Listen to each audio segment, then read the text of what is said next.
네. 미국에서는 스포츠 심판이나 판사를 저지라고 부르는데 대법관만큼은 저스티스라고 불러요. 예. 그 이유가 뭐라고 생각하십니까? 뭐 정의 수호자이기 때문에 그런 것으로 알고 그렇죠. 있습니다. 예. 대법관은 단순히 기계적 법리 판단이 아니라 사회 정의를 이룰 책임 있는 자리다. 그리고 대법원장은 바로 그 수장이라는 뜻입니다. 또 대법원장은 대통령과 국회의장에 이어서 대한민국 국가 서열 3인데 행정부와 입법부는 국민 다수 의사가 반영되는 선거를 통해서 선출돼서 다수파 기관이라고 하죠. 사법부는 국민에 의해서 선출되지 않는 비다수파 기관입니다. 그래서 행정부나 입법부와 달리 사법부가 가지는 본연의 역할이 뭐라고 생각하십니까? 사법부는 민주주의 기본 원리인 다수결 원리에 따른 피해되는 그 다수결 원리에서 보호받지 못하는 소수자를 보호하는데 기본 책무가 있다고 생각합니다. 그렇죠. 예.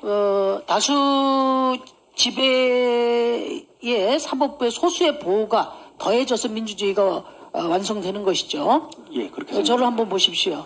이 자리가 소수자의 자리입니다. 예. 저는 오늘 국민 여러분 앞에서 이균용 후보자가 재판 기술자가 아닌 사법 정의를 실현할 저스티스이고 또 사회적 약자 보호라는 시대적 사명을 감당할 수 있는 적임자인지를 판단하겠습니다. 이균용 후보자께서는 윤석열 대통령이 카르텔을 척결하겠다 이렇게 천명하고 계신 걸 알고 계시죠? 예, 알고 있습니다. 대한민국 사법부는 카르텔에서 자유롭다고 생각하십니까? 언론에서 비판받고 있는 것은 잘 아니 알고 후보자의 생각을 말씀하세요. 카르텔로부터 자유롭습니까? 있습니다. 자유롭지 못한 측면이 있을 수도 있다고. 어떤 점이 자유롭지 않습니까? 국민들의 요구에 법원이 가지고 있는 조직 원리들에 의해서 쉽게 그걸 수용하지 못하는 측면이 있지 않나 생각하고 있습니다. 그래서 답변을 피해 가시는데요. 후보자가 소속돼 있었던 민사판례 연구에 여기는 사법고시와 연수원 성적 1, 2등만 지목해서 폐쇄적으로 이렇게 아름아름 들어가는 곳이라는 얘기를 들었어요. 후보자도 1등을 하셨나 봅니다. 그렇지는 않습니다.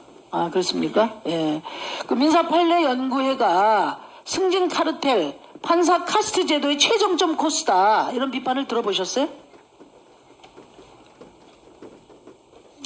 그 부분은 제가 직접 들어보지는 못했습니다. 그러니까 얼마나 세상과 담을 쌓고 사셨습니까, 그러면? 예? 그러니까 지금 민사판례 연구회 변호사 회원 중에 약 절반인 23명이 김앤장 소속이고 모두 판사 출신이에요. 교수 중에는 서울대 교수가 27명으로 특정 인맥이 몰려있는 게 사실이에요. 이게 경향신문 보도를 제가 인용한 겁니다. 그리고 후보자 아들이 대학교 1학년 때 학부생 때 김앤장 인턴을 해서 이제 많은 의원님들이 지적을 하셨는데 김앤장에는 로스쿨생도 인턴하기가 굉장히 어렵다고 제가 얘기를 들었어요. 근데 학부생 인턴이 있는지는 이번에 처음 알았습니다. 어떻게 들어갔습니까? 제 아들이 군대에 들어가려고 휴학을 해가 와가지고 친구들하고 해가 들어간 것으로 저는 알고 있습니다. 어떻게 들어갔냐고요, 그러니까. 저는 그 부분을 전혀 알지 못합니다. 그 정직하셔야 되거든요. 김앤장이 저한테 제출한 자료를 보면은 뭐라고 돼 있냐. 학부 인턴의 경우에 문의가 많다. 그런데 별도 공고는 하지 않는다. 그리고 심사위원회도 따로 두지 않는다. 그러면 공고도 하지 않고 심사도 안 하는데 도대체 어떻게 관심법으로 알고 들어갔습니까? 그러면 결국은 아빠 찬스를 이용해서 들어간 거죠. 정직하게. 저는 그렇게 그러니까 생각하지 않습니다. 예? 그렇지 않습니까? 아니 제 아들이 미국에서 친구들을 사귀어가지고 그러니까 미국에서 공부하다가 이제 방학 때 여기 와가지고 그런 스펙 공동체까지 이렇게 이제 아빠 찬스를 가지고 이루어지는 거죠. 그러니까 저는 이 법관 카르텔이 어른들의 전관 공동체를 넘어서 자녀들의 스펙 공동체까지 나가고 있는 명백한 정황이라고 저는 보고요. 그러니까 특권 동맹이 지금 세습되고 있는 겁니다. 예?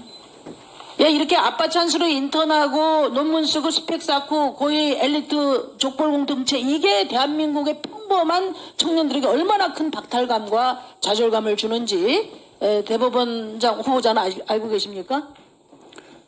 제 아들은 전혀 저와 관련해가 들어간 것이 아니고 독자적으로 들어간 것으로 저는 알고 있습니다.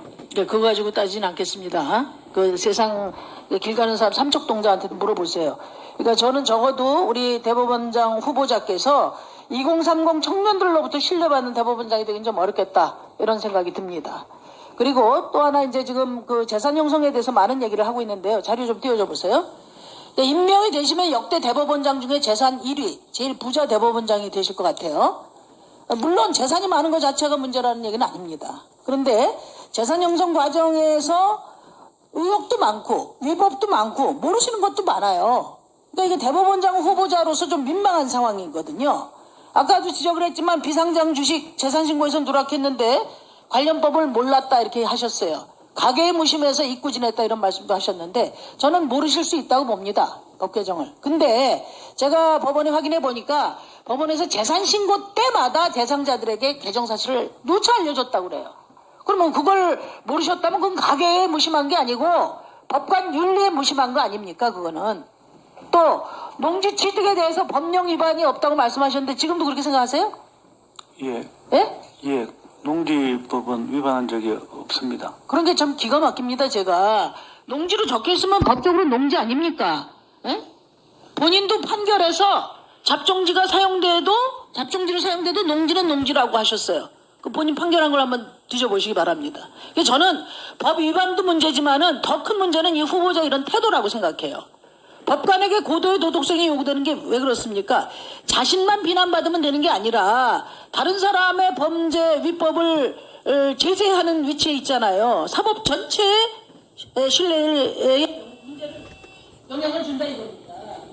저는 이 답변 태도를 보면서 이 답변 태도가 그 어떤 회피로 일관하고 그다음에 이게 정확하게 인정하고 반성하지 않아요. 우기고 석연찮은 범죄를 증거하고 회피로 일관한다는 거죠. 그런 자세를 보면은 엄격한 법리적 판단을 통해서 사법 정의를 실현해야 할 대법원장의 수장으로서 자격이 의심되지 않을 수가 없습니다. 예, 수고하셨습니다.